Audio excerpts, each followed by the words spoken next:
आप सभी लोगों का बहुत बहुत स्वागत है आज की वीडियो में। आज की वीडियो हमारी आग और आग के प्रकार के बारे में रहेगी। तो आज हम जो सीखेंगे वो आग कितने प्रकार की होती है और उससे क्या हमें सेफ्टी सावधानी बरतनी चाहिए।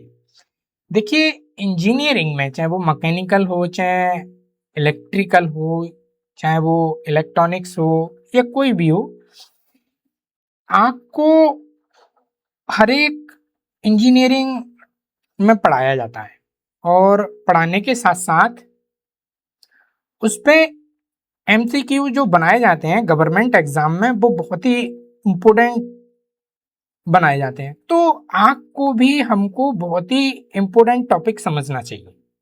ठीक, तो आज हम आग का अध्ययन करेंगे और बारीकी से इसे समझेंगे और गवर्नमेंट जॉब में जो आता है उसको हम मार्क भी करेंगे साथ साथ। तो आज का हम वीडियो शुरू करते हैं।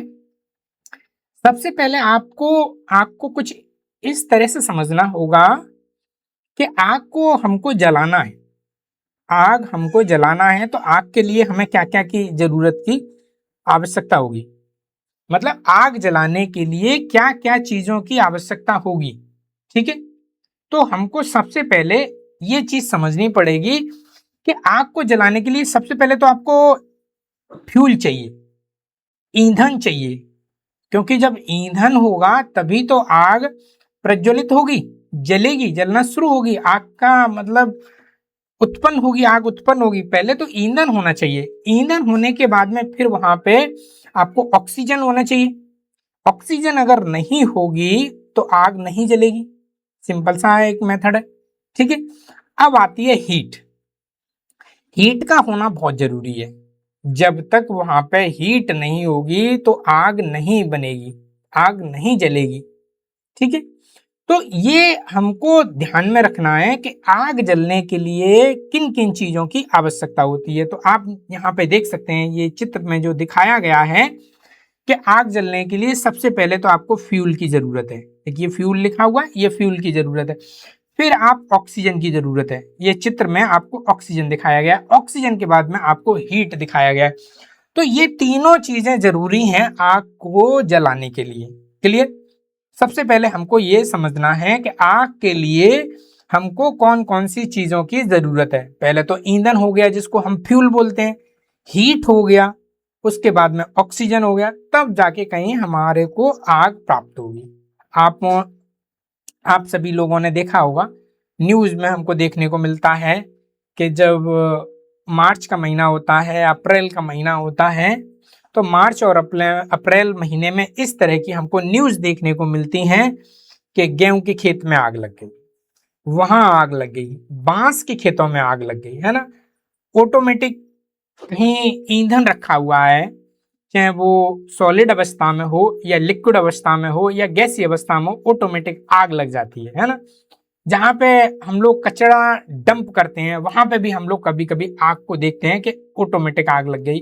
जंगलों में आग लग गई तो वहां पे क्या है, वहां पे ऑक्सीजन अवेलेबल है, ईंधन वहां अवेलेबल है और हीट वहां जनरेट हो जा रही है। और हीट इतनी ज्यादा जनरेट हो जा रही है कि जो हमारा फ्यूल है, ईंधन है, उसको जलने के लिए जो जितनी हीट चाहिए, जितनी हीट चाहिए उतनी हीट वहां पे उपस्थित हो जाती है, अवेलेबल हो जाती है। तो वहां पे आग हमको मिल जाती है। ठीक है, अब देखिए आग एक रासायनिक क्रिया है। सबसे पहले आपको यह समझना पड़ेगा कि एक ये रासायनिक अभिक्रिया है जिसमें ईंधन होता है, ऑक्सीजन के साथ में ये कंबंशन होता है। ठीक है, और हीट और लाइट इसमें उत्पन्न होती है, हीट और लाइट इसमें उत्पन्न होती है। क्लियर? और आग लगने के लिए हमें तीन चीजों की आवश्यकता होती है, वो है आपका फ्यूल और हीट और ऑक्सीजन। यहाँ पे आप देख सकते हैं फ्यूल, हीट और ऑक्सीजन। अब आपको आग मिलेगी। क्लियर? तो हमको यहां से दो चीजें इंपॉर्टेंट पॉइंट निकल के आए। पहला पॉइंट है कि आग के लिए मुख्य चीजें कौन कौन सी आवश्यकता होती हैं। ठीक है, और दूसरा है ये एक रासायनिक अभिक्रिया है। ठीक है, रासायनिक अभिक्रिया है यहाँ पे। ठीक है, और इसके लिए हमें फ्यूल चाहिए होगा, ऑक्सीजन चाहिए होगा और हीट चाहिए होगा। ये तीनों चीजों की हमें जरूरत होगी तब हमको फायर आग मिलेगी। ठीक, नेक्स्ट है हमारे जो फ्यूल है, जो फ्यूल है वो कौन कौन से फ्यूल हैं। ठीक है, देखिए जो पदार्थ जल सकते हैं, जो भी पदार्थ हैं, मटेरियल हैं जो जल सकते हैं, वो सभी फ्यूल कैटेगरी में आते हैं, फ्यूल में आएंगे जो आपको जल सकते हैं। ठीक है, तो यहाँ पे आप देख सकते हैं लकड़ी जल सकती है, हाँ तो फ्यूल कैटेगरी में आएगी। कागज जल सकता है तो फ्यूल कैटेगरी में आएगा, आपका ईंधन में आएगा। कपड़ा जल सकता है तो फ्यूल कैटेगरी में आएगा। पेट्रोल जल सकता है, फ्यूल कैटेगरी में आएगा। अब यहाँ पे आप देख सकते हैं कि ये सॉलिड अवस्था में, ठीक है, ये सॉलिड अवस्था में, ये आपका लिक्विड अवस्था में, लेकिन ये जल सकता है तो इसको हम फ्यूल की कैटेगरी में रखेंगे। ठीक है, यहाँ पे आप डीजल को देखिए, डीजल आपका जल सकता है, जल सकता है, और ये लिक्विड अवस्था में। ठीक है, एलपीजी को आप देखिए, एलपीजी आपका गैस अवस्था में, ठीक है, गैस है ये, लेकिन ये जल सकती है तो इसको हम फ्यूल में रखेंगे, है ना। गैस हो गई, गैस को भी हम रख सकते हैं। ठीक है, देखिए एलपीजी को अगर हम बात करते हैं तो ये द्रव अवस्था में भी आती है, लिक्विड में भी आती है। ठीक है, गैस हो गई, गैस भी सभी जल सकती हैं। प्लास्टिक हो गई तो प्लास्टिक भी जल सकती है, ये आपके ठोस अवस्था में पाई जाती है। क्लियर, तो फ्यूल वो सभी पदार्थ बोले जाएंगे जो जल सकते हैं, जो भी पदार्थ ऑक्सीजन की उपस्थिति में हीट प्राप्त होने पर वो ऊष्मा और हीट उत्पन्न कर सकते हैं, वो आपके फ्यूल कहलाए जाएंगे। सिंपल सा है।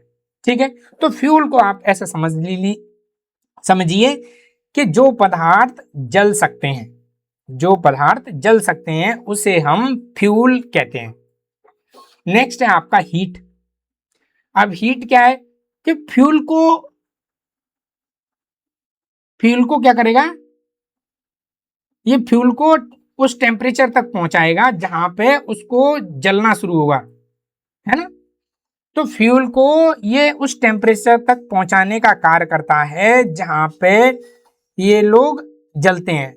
ठीक है, तो हीट हमारे को किन किन स्रोतों से प्राप्त हो सकती है। ठीक है, पहला हम स्रोत ये होगा कि हमें चिंगारी हम दे दें तो वहां पे हीट जनरेट हो जाए।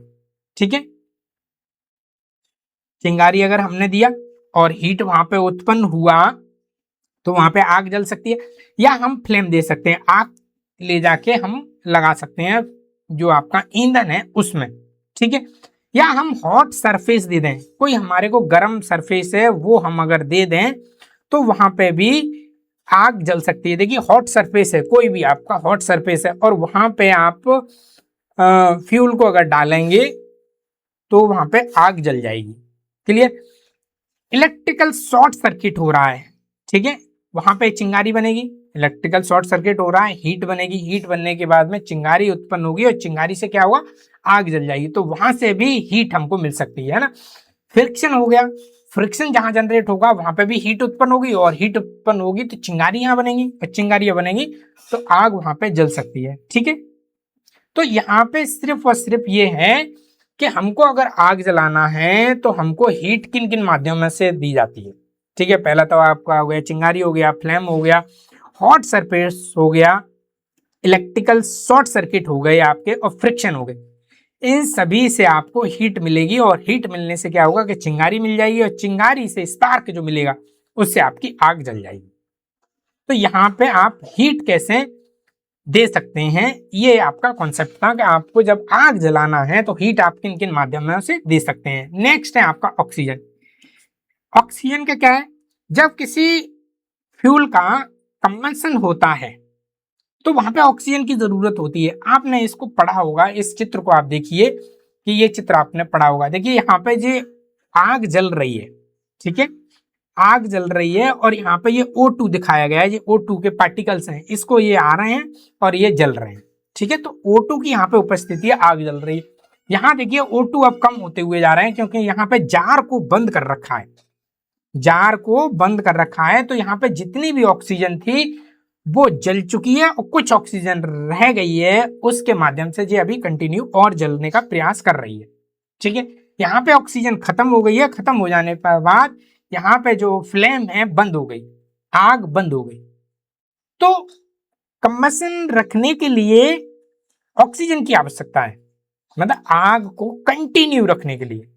देखिए ये सारे पॉइंट आपको अभी आगे एक एक पॉइंट समझ में आएगा, ये ऐसा क्यों हो रहा है और इसकी हमें क्या जरूरत पड़ने वाली है।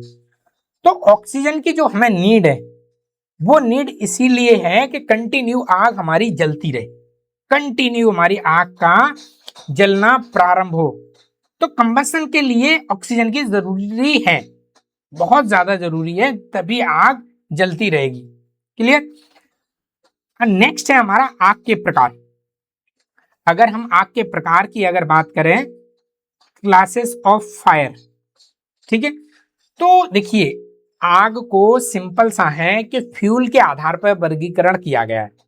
जो आग की क्लास जो डिसाइड की गई हैं फ्यूल के आधार पर की गई हैं कि फ्यूल का शेप कैसा है, उसकी अवस्था कैसी है, फ्यूल का टाइप क्या है, इसके अकॉर्डिंग हमने आग की क्लासेस बनाई हैं। जैसे आप यहाँ पे देख सकते हैं क्लास ए हो गई, ये क्लास ए है, क्लास बी है, क्लास सी है, क्लास डी है। तो ये जो क्लास बनाई गई है, ए क्लास, बी क्लास, सी क्लास और डी क्लास, ये फ्यूल के आधार पे बनाई गई है। फ्यूल मतलब किस शेप का है ना, उसकी अवस्था क्या है, ठीक है। क्लास आपको यहाँ पे ई भी देखने को मिलेगा। ई जो होती है वो इलेक्ट्रिकल फायर होती है, ठीक है। इसमें ट्रेनिंग जो कॉन्सेप्ट जो होता है वहां पे इसको अलग से एक कैटेगरी के रूप में पढ़ाया जाता है। और इंटरनेशनल स्टैंडर्ड की बात करें तो इलेक्ट्रिकल इक्विपमेंट को अक्सर इसे फ्यूल क्लास के बजाय इसे इरिगेशन इक्विपमेंट हाजर्ड माना जाता है, ये आप देख सकते हैं, ठीक है। नेक्स्ट जो क्लास है, क्लास या तो हम एफ और के, जिसे हम कुकिंग ऑयल और फैट इसकी आग मानते हैं। तो हमारे को जो क्लास डिसाइड किया गया है वो क्लास जो बनाया गया है फ्यूल की अवस्था के ऊपर बनाया गया है, फ्यूल के टाइप के आधार पर बनाया गया है, ठीक है। तो फ्यूल जिस टाइप का है उस टाइप का। तो यहाँ पे आप देख सकते हैं, ये देखिए ए बी सी डी, तो ये चार तो ये कॉमन हो गए और एक ये हो गया 5 और ये हो गए 6। तो यहाँ पे 5 और 6 क्लास बनाई गई हैं आग के प्रकार की, 6 क्लास आपको आग के प्रकार के बनाए गए हैं। नेक्स्ट है, अब हम क्लास ए की फायर के बारे में बात करेंगे कि क्लास ए की फायर कौन कौन सी होती है। तो क्लास ए की जो फायर होती हैं वो होती हैं ठोस पदार्थ में जब आग लगती है। मान लीजिए फ्यूल आपका जो है वो ठोस है, ठीक है, ठोस अवस्था में, सॉलिड अवस्था में आपका जो फ्यूल है वो, ठीक है, वो उनके द्वारा जो आग उत्पन्न होगी, ठोस मटेरियल के द्वारा जो आग उत्पन्न होगी वो आपकी क्लास ए की फायर बोली जाएगी, ठीक है। अब ये जो क्लास ए की फायर है ये सॉलिड मटेरियल से लगती है, ठीक है। ये किससे लगेगी, सॉलिड मटेरियल से लगती है। जैसे आपका लकड़ी हो गया, लकड़ी आपका सॉलिड है। कागज हो गया, कागज आपका सॉलिड है। कपड़ा हो गया, कपड़ा आपका सॉलिड है ना। कार्डबोर्ड हो गए, वो भी आपके सॉलिड है। और भी टाइप के मटेरियल हैं, जैसे आप प्लास्टिक देख सकते हैं, ठीक है। तो ये आपके सॉलिड मटेरियल हैं, सॉलिड शेप में हैं, सॉलिड शेप के द्वारा जो लगी आग को हम लोग क्लास ए की आग बोलते हैं। क्लियर। तो क्लास ए की आग आपको जरूर ध्यान में रखना है कि क्लास ए की आग आपको सॉलिड मटेरियल से लगती है। जो ईंधन होगा वो आपका सॉलिड अवस्था में होगा। क्लियर। इसकी आप पहचान कैसे कर सकते हैं, अगर मान लीजिए आग लगी हुई है तो इसकी पहचान आप कैसे करते हैं। इस फायर में जलते हुए अंगारे बनते हैं, मतलब अंगारे टाइप की उठती है एकदम, अंगारे, अंगारे आप समझ रहे हैं, देखे होंगे आपने कि जब आग जलेगी तो एक अंगारे लपटा टाइप की चलेंगी, ठीक है, अंगारे टाइप के बनते हैं इसमें। तो ये जो हमारी क्लास ए की जो फायर है उसको हम इस तरह से पहचान सकते हैं कि इसमें अंगारे टाइप के बनते हैं क्लास ए के। क्यों, इसमें क्योंकि सॉलिड मटेरियल जलता है, ठीक है।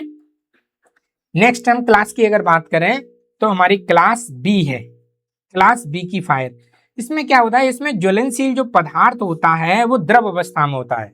ज्वलनशील द्रवों की आग बोला जाता है इसे, ठीक है। जैसे आपका द्रव कौन कौन सा हो गया, आपका पेट्रोल हो गया, डीजल हो गया, है ना, केरोसिन हो गया, पेंट हो गए, सॉल्वेंट्स हो गए और लुब्रिकेंट ऑयल्स हो गए, ये आपके सभी द्रव हैं। ये आपके सभी द्रव हैं और इन द्रवों के जलने पर जो आग हमको मिलेगी, इन द्रवों के जलने पर जो हमको आग मिलेगी वो कौन सी क्लास कहलाई जाएगी? क्लास बी की फायर कहलाई जाएगी। क्लास बी की ये फायर है, ठीक है। इसमें पेट्रोल और फायर पर सीधे हमें पानी नहीं डालना चाहिए। क्यों नहीं डालना चाहिए? क्योंकि ये लिक्विड फैलता है और फायर का एरिया बढ़ जाता है। आपने मान लीजिए कि लिक्विड पे आग लगी है, आपने पानी डाला, तो पानी से क्या होगा कि वो फैल जाएगा, क्योंकि लिक्विड है, लिक्विड फैल जाएगा और फैल जाने से क्या होगा कि जो फायर का एरिया है, फायर का जो एरिया है वो एरिया आपका बढ़ जाएगा, तो वो और ज्यादा डेंजर हो जाएगी। तो इसीलिए जब भी कहीं पे भी आप क्लास बी की अगर फायर को देख रहे हैं जो द्रव से लगी हुई है, तो सबसे पहले वहां पे पानी आपको नहीं डालना है। सबसे पहले आपको पानी नहीं डालना है वहां पे, ये आपको ध्यान रखना है, क्योंकि वो और ज्यादा आक्रामक रूप ले लेती है, ठीक है, भड़काऊ रूप हो जाता है, क्योंकि एरिया उसका बहुत ज्यादा बढ़ जाएगा, तो वो भ्रामक रूप ले लेगा, ठीक है। तो क्लास बी की आय आप यहाँ पे द्रवों से लगेगी। नेक्स्ट है आपकी क्लास सी की फायर। क्लास सी की अगर फायर की हम बात करें तो ये गैसों से लगती है, जो ज्वलनशील गैस होती हैं, ठीक है, ज्वलनशील गैस होनी चाहिए, ठीक है। ज्वलनशील गैस की जो आग होगी वो आपकी क्लास सी की फायर बोली जाएगी। जैसे कि आप एलपीजी से गैस देखी होगी, एलपीजी गैस, और एलपीजी गैस से जो आग लगेगी वो आपकी क्लास सी की फायर बोली जाएगी, है ना। प्रोपेन की जो आग होती है वो भी आपकी क्लास सी की बोली जाएगी। ब्यूटेन से जो आग लगती है वो भी आपकी क्लास सी की फायर बोली जाएगी, ठीक है। अन्य कोई गैस है जिसमें आग लग सकती है, ज्वलनशील गैस है, अन्य कोई ज्वलनशील गैस है, तो वो भी आपकी क्लास सी की फायर बोली जाएगी, ठीक है। इसका सेफ्टी पॉइंट आपको विशेष रूप से याद रखना है। इसमें क्या है कि यदि सुरक्षित रूप से संभव हो तो गैस सप्लाई बंद करना चाहिए, सुरक्षित रूप से, ठीक है। अगर संभव हो और सुरक्षित रूप से हो तो सबसे पहले आपको जहां से भी गैस सप्लाई मिल रही है उसको आपको बंद कर देना चाहिए। ये आपको सेफ्टी पॉइंट याद रखना है, वो भी संभव हो और सुरक्षित रूप से हो तब ऐसा करना चाहिए। क्योंकि क्लास सी की आयर ये आपको गैस से लगती है, और गैस से आया क्या होती है कि ये फैलती बहुत ज्यादा है ना, फैलती ज्यादा है। इसीलिए इसको आप गैस की सप्लाई अगर बंद कर देंगे तो स्वतः ही जब आपका ईंधन बंद हो जाएगा, वहां पे ऑक्सीजन रह जाएगी, हीट रह जाएगी, तो वहां पे कोई आग का कॉन्सेप्ट ही नहीं बचेगा, आग वहां जलेगी ही नहीं। जब आपका ईंधन की सप्लाई आपकी बंद हो गई तो वहां पे आपका आग का बुझना तो स्वाभाविक सा रूप है, ठीक है। तो अगर संभव हो तो आपको क्या करना चाहिए, गैस सप्लाई आपको बंद कर देनी चाहिए। नेक्स्ट है हमारा क्लास डी की फायर। क्लास डी की फायर होती है वो धातुओं की आग होती है, मतलब धातुएं, जो ऐसी धातुएं होती हैं जो जल सकती हैं, उनमें जो आग लगती है वो आपकी क्लास डी की फायर बोली जाती है, ठीक है। मैग्नीशियम हो गया आपका, सोडियम हो गया, पोटेशियम हो गया, टाइटेनियम हो गया, एल्युमिनियम का पाउडर हो गया, इन फायर्स को पानी बहुत खतरनाक होता है। इन फायर में क्या होता है कि पानी बहुत खतरनाक होता है, क्योंकि ये रिएक्टिव मटेरियल होते हैं, ये रिएक्टिव मटेरियल होते हैं, और पानी के साथ में ये क्या कहते हैं, बॉयलेंट रिएक्शन करते हैं, मतलब बहुत ही ज्यादा आक्रमण, भयानक रूप ले लेते हैं, ठीक है। इसलिए इन जो फायर हैं, इन फायरों के साथ में पानी का तो उपयोग बिल्कुल भी नहीं करना चाहिए, कि ये बहुत ज्यादा खतरनाक रूप ले सकते हैं, ठीक है, क्योंकि ये रिएक्टिव मटेरियल कहलाए जाते हैं। और इन रिएक्टिव मटेरियल से क्या होता है, जो आग है वो बहुत ज्यादा भड़क जाती है, एक भयानक रूप ले लेती है, ठीक है। तो क्लास डी की आग जो है आपकी धातुओं से लगेगी, और धातुओं में आपकी ये हो गया मैग्नीशियम हो गया, सोडियम हो गया, पोटेशियम हो गया, टाइटेनियम हो गया, एल्युमिनियम के पाउडर हो गए। तो इन आगों पे कभी भी आपको भूल के भी पानी नहीं डालना है। क्यों? क्योंकि ये बहुत ज्यादा भयानक रूप ले लेती हैं, फिर इनको कंट्रोल करना जो है नामुमकिन जैसा हो जाता है, मतलब हानि बहुत ज्यादा हो जाती है। तो इसीलिए इन मटेरियल से जो आग लगेगी वो आपकी क्लास डी की आग कहलाई जाएगी। तो क्लास डी की आग आपको याद रखनी है कि कोई भी अगर पूछा जाता है कि इस मटेरियल से आग लगी है तो ये कौन सी क्लास की आग है, तो आपको ये याद रखना है कि धातुओं में जो आग लगेगी वो क्लास डी कहलाई जाएगी। ठीक है, class D fire, class D की फायर आपको याद रखना है। नेक्स्ट है आपका इलेक्ट्रिकल फायर। अब इसको हम देख सकते हैं, ये इलेक्ट्रिकल पैनल में लगती है, मोटर में लगती है, जनरेटरों में लग जाती है, ट्रांसफार्मर में लग जाती है, वायरिंग में लग जाती है। आपने देखा होगा कंप्यूटर जहाँ पे रूम लगे होते हैं वहां पे हीट जनरेट हो जाती है, वहां पे आग लग जाती है। स्विच बोर्ड लगे होते हैं वहां पे भी हीट जनरेट होती है और आग लग जाती है। जो इलेक्ट्रिकल आग होती है वो इस तरह से लगती है। तो ये तो सिंपल सा कॉन्सेप्ट है कि इलेक्ट्रिकल कंपोनेंट है, वहां पे आग लगेगी तो आपको इलेक्ट्रिकल फायर कहलाई जाएगी। ठीक है, तो इलेक्ट्रिकल फायर इलेक्ट्रिकल कंपोनेंट में लगती है। नेक्स्ट है आपका क्लास के ऑब्लिक एफ है ना, क्लास एफ ऑब्लिक के। ये आपकी जो आग है कुकिंग ऑयल में लगती है और फैट फायर में ली जाती है। ठीक है, जी हाँ, क्या होता है जब कॉमर्शियल किचन होती है, कॉमर्शियल किचन का मतलब ये है कि आपने कोई बड़ा नमकीन फैक्ट्री बनाई है, बिस्कुट फैक्ट्री बनाई है, ब्रेड फैक्ट्री है, वहां पे जो कॉमर्शियल किचन बनाई जाती है वहां पे जो कुकिंग ऑयल होता है और फैट होता है, और वहां पे इन दोनों के माध्यम से जो फायर जो बनती है वो विशेष रूप से बहुत खतरनाक होती है। ठीक है, तो ये जो आग होती है, ये आग आपका कुकिंग ऑयल हो गया, फैट हो गया, उनसे उत्पन्न होगी आग, और उस आग को हम क्लास एफ या के वाली आग बोलेंगे, फायर। ठीक है, क्लास एफ ऑन के। तो ये आपकी डीप फ्राइंग में लगती है, कुकिंग ऑयल में रखती है, और एनिमल फैट होते हैं वहां पे ये आग हमको देखने को मिलती है। तो ये आग को आपको याद रखना है। ठीक है, तो आज की वीडियो में इतना ही। आप सभी लोगों का बहुत बहुत धन्यवाद।